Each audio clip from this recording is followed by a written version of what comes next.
In 2016, Mercedes presented the new electromobility brand called EQ. And then 2018, they unveiled the first car of that brand. And now, 2019, we're allowed to drive the first production model called EQC. So we're talking about a mid-size SUV, fully electric. And today, I will find out what is the real range of the car and how much of a Mercedes is it.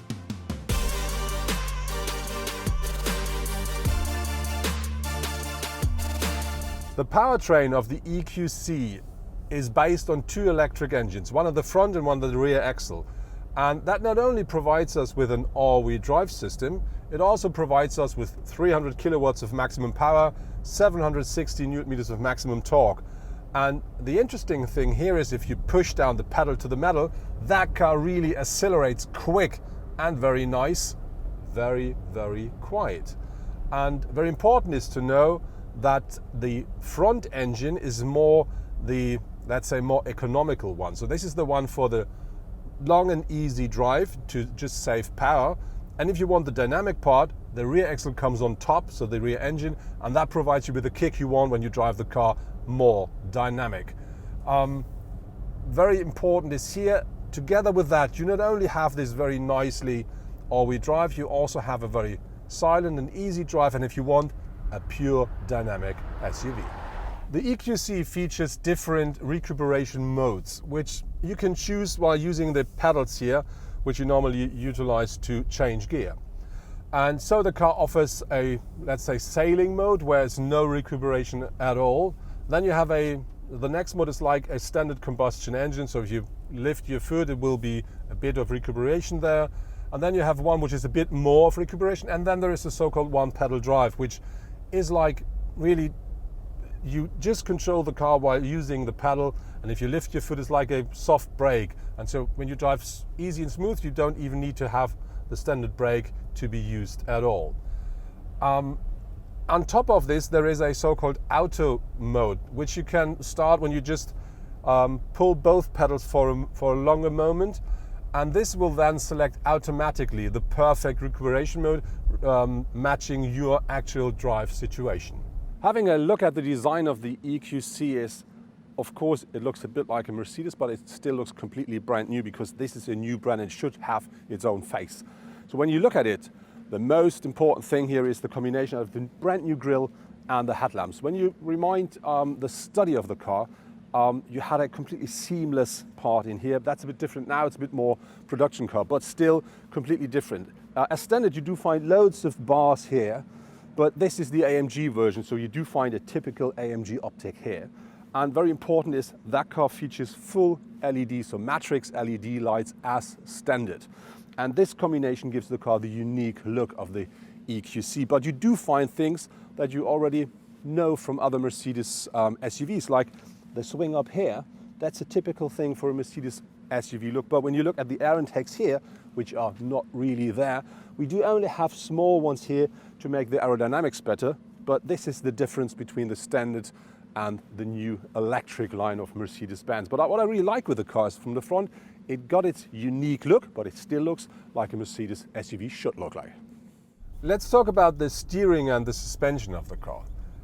When you drive the new EQC, it's like driving any other Mercedes model, any other actual Mercedes body. So the steering is quite precise, very nicely made, and important is the suspension. It is a bit more stiff, or feels a bit more stiff, but very, very comfortable. And so when we talk about the weight of the battery and the drive, you can drive that car quite dynamic, and you do not feel the extra couple of 100 kilos of the battery while having a standard drive. But if you do drive very dynamic and you have very tight bands, is of course you do feel it while braking, and you do feel the weight while driving through the curves. But it is mounted very low in the car between the axles, and so that really gives you a very nice flow. And as long as you drive the car, let's say standard and a bit more sporty, it doesn't matter at all. It is a typical Mercedes ride.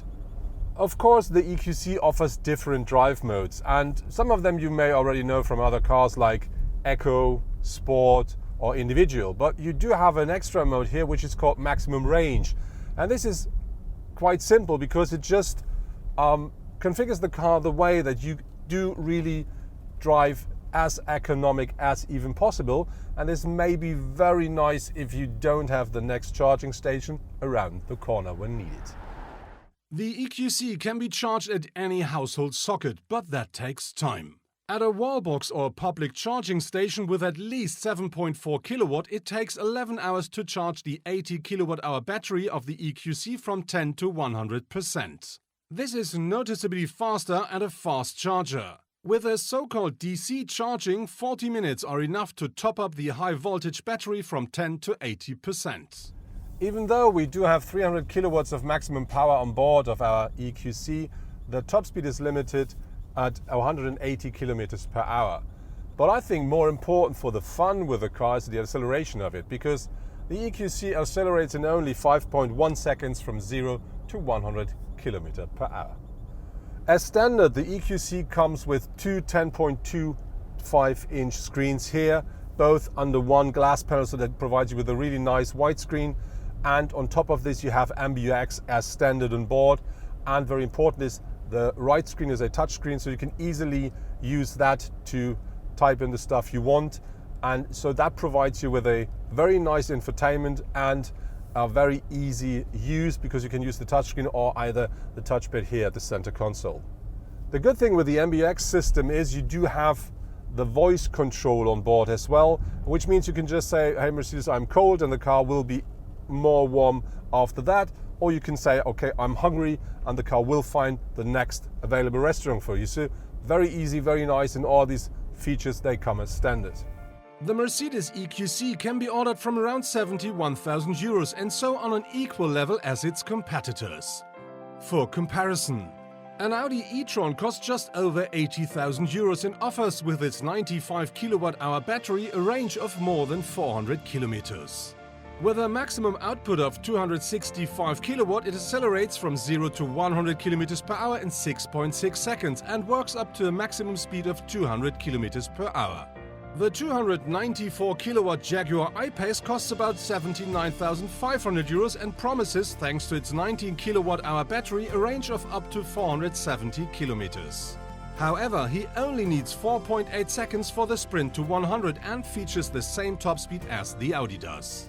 You do have different display modes here with the digital cockpit, and with the EQC you have a classic mode where you have your tubes, standard instruments. You have a more sporty mode, and you can have they call it progressive mode, which is a typical EQC mode where you have a lot of information regarding to your drive, which means you know the range you have, you know the power is actually used, you know how much is recuperated at the moment, and all the information you need while driving an electric car. And that really gives you the feeling of being in a very ecological and modern vehicle. The EQC comes as standard with 19-inch alloys, but you can order rims up to 21-inch. On our car, we do have mounted the AMG rims, 20-inch, but I can tell you there is a 21-inch available, which looks a lot better. So that really gives the car the extra kick. And then when you look at the side of the car, what you do find is no hard lines. The only one you find down here, and that's it. The rest is very soft, very easy, so they're working with lights and shade. And that really gives the car the completely unique look. You find down this element down here, which is AMG, and I'm not a big fan of that because I think that ruins a bit the shape of the car, but it's just what you like. It's not me, but it's still fine. And when you look at the whole shape of the car, it should be a mix out of a standard SUV and a coupe, and this you can see very nicely with the roofline, which drops to the rear. And this is underlined by the window line, which goes up here. And that gives the car a very nice push to the front. And then look at these shoulders, very nicely, very softly shaped. So the car looks very muscular, has a very good stance, but still soft, clean, and a typical Mercedes. The interior of the EQC is like you expect from a Mercedes-Benz. You do find very nice materials, very nice craftsmanship. And on the other hand, it's really modern and new and fresh. So we do have one of my absolute highlights are these bars here, these ribs. They look a bit, let's say a bit of vintage, but very modern on the other hand. And they run around the whole dashboard. And that really gives you the idea of being in the car. So it is like wrapped around you and the dashboard. And you do find a similar thing here at the inner side as well, which is including the two panels. And so the whole thing here looks very nice, very modern, but still Mercedes. And something completely new are the air outtakes here. So the air vents are not round like the new turbine look we know, for instance, from the A-Class. They're completely different and completely new, but I think they really match the idea of an electric car, of a modern interpretation, very nice. And that really is a perfect match when we talk about the interior. When you look at the rear of the EQC, the first thing that catches my eyes is this very tiny window here. Looks great, but when you look from the inside to the outside, not perfect. But more important is the lower part of the car is dark as well. And this together makes this part here look very thin, and this makes this looks very wide. And this is underlined by the very small and very nicely shaped taillights in LED and this LED light band here. And this provides the car the extra width. And together with these very nicely shaped shoulders, that gives the car the perfect stance. And very important with the shoulders is, when you look at the wheel arches, you have one line, wheel arches to the wheel, and the car gets slimmer when you go down. And that is a combination from the rear. When you look at the car, you have this very softly shaped car, and then these wheels, bam! And that really gives the car a very solid look from the back. If you want to know why the EQC is called EQC 400, it is not the range, it's not the power. The reason for that is it should give you an idea of what class of car you're driving, because this should just tell you it is something similar to, let's say, a GLC 400 or GLC 350. And so this is a bit of a combination out of power and the, let's say, class of the car. But while standing at the boot, let's have a look inside. The EQC offers 500 liters of boot capacity with the rear seats up. If you fold them down, that increases up to 1,460 liters. So a really proper size for a mid-size SUV. And the reason for that is the battery is in the underfloor of the car, so it does not affect the boot size. So that's a real practical car. When we talk about Mercedes-Benz, of course, we talk about safety and security. And if we talk about that, we have to talk about driver assistance and safety systems. So the EQC comes equipped with a emergency braking as standard. On top, you do have an active lane departure system, and you do find traffic sign recognition as standard as well. But on top of this, of course, you can offer a whole variety of different driver assistance safety systems. So for instance, if you want, you may want a rear cross traffic alert, or you want to have automatic parking or whatever. But what I really do suggest to order is there is a package which is called driver assistance systems. That costs you about 2,300 euros in Germany, and that then provides you with a car that drives nearly autonomously. And I really tried this a lot here at the area of Oslo. So I drove on the motorway, on countryside roads, in the city, and I absolutely did not use my foot for driving. So the car accelerates when it is allowed to. It reduces speed because of the traffic signs. It attaches the speed to the traffic, which means if the car got to know you want to turn around, or if there's a roundabout coming up or a very tight bend, the car will reduce the speed then. And that all is based on sat-nav card material combined with a camera system and the radar system. So you're always quite safe and secure. And I would say that works for about 90% of the standard driving. So that really provides you with a very relaxed, very comfortable ride. And on top of this, you get extra safety as well. The space offered here at the front for the driver and the co-driver is absolutely nice. So you can see me, even me as a tall person, I do sit very comfortably inside of my chair here. I do have loads of support, and as you can see, I do have some head space left, even though we do have a mounted sunroof here in the car. So that is typical Mercedes for me. I have no idea how bad it is on the rear seats, but we're going to find out that while having a short stop. So I didn't change the position of my seat. Now let's see if I fit in that car. Getting in is a bit tight, but then, as you see, I have enough leg room left. The top is a bit tight, so it's okay, but not much. But I have to be honest, I'm nearly 2 meters tall and I sit behind me, and I think that's more than enough. What I really do like a lot with the EQC is, and this is a typical electric thing, is the noise level inside of the car. It's very, very quiet in here. The only thing you hear a little bit is the noise of the wheels and a bit of wind when you drive quicker. But that really is it. And this is an extra regarding to comfort and to just being relaxed in the car. And so I think Mercedes did a really good job, because this car is really quiet even when you compare it with other electric cars. Talking about practicability and storage compartments here at the car, you do find very nicely and quite big compartments here in the doors, with the opportunity to put big bottles at the front. This of course is the same at the passenger side. On top of this, we do have here the center console, at the front a covered box where you can charge your mobile phone wirelessly, and you do have 2 cup holders here as well. And very important is you do only find USB-C sockets here, so if you have an older phone you may need an adapter. On top of this, you do have the standard armrest here, which you can open, and under that you find the standard size of a Mercedes compartment here. So overall it is as practical and offers as many storage compartments as you expect from a standard Mercedes-Benz. For all of you who loves music, of course you can have a proper hi-fi system for the EQC. I would suggest just order the Burmester system. That not only looks very nice with the speakers here at the A-pillar, it also provides you with very, very nice sound and loads of volume.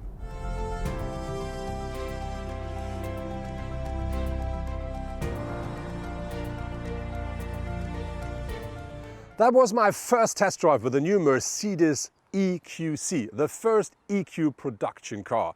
And what I really do like with the car, aside of the, I think, beautiful design, is it got its unique look, something new and fresh, but still completely instantly recognized as a Mercedes-Benz car. And when we talk about the drive of the car, it does not only deliver what I expected, it delivered even more, because the car is so quiet, so comfortable, it drives so easy and smooth, and that really is a typical Mercedes-Benz thing. I really liked it. But on the other hand, of course you can drive it more dynamic. You got 300 kilowatts of power on board, you get all-wheel drive because of the 2 engine, and of course, yes, you can drive that car dynamic, and it really is fun to drive then as well.